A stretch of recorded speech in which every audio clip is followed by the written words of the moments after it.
সম্মানিত দর্শক, আমি ইব্রাহিমকে আবারও আপনাদের মাঝে গান শোনার জন্য আমন্ত্রণ জানাইছিলাম। তো উনি আসছে। তো এখন উনি গানের পরিবর্তে একটি গজল শোনাবেন। যেহেতু এটি রমজান মাস, তাই আপনাদের উদ্দেশ্যে একলে লাইক, শেয়ার, কমেন্টস করতে ভুলবেন না। সকলে ভালো থাকুন, সকলে 30টি রোজা রাখার চেষ্টা করুন। কানে যখন আমি থাকি না কেন, তোমারই অপার করুণা পাই গো যেন। একে একে জানো ভুলে যেতে পারি, একে একে জানো ভুলে যেতে পারি। সব কিছু যেন মনে পরাজয়, আর কোনো বাসনা নেই তো আমার। কবুল করো তুমি হে দয়াময়, আর কোনো বাসনা নেই তো আমার। কবুল করো তুমি হে দয়াময়।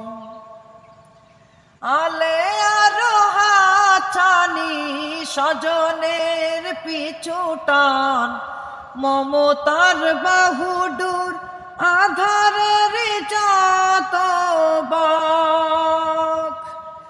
আলে আরো হাছানি স্বজনের পিছু টান, মমতার বাহুডুর আধারের যত বাক। জীবনের ভয় ভীতি অকারণে লাভ ক্ষতি, জীবনের ভয় ভীতি অকারণে লাভ ক্ষতি। লাজ সংখ্যা যেন মিছে দ্বিধা ভয়, আর কোনো বাসনা নেই তো আমার। কবুল করো তুমি হে দয়াময়, আর কোনো বাসনা নেই তো আমার। কবুল করো তুমি হে দয়াময়, আর কোনো বাসনা নেই তো আমার। কবুল করো তুমি হে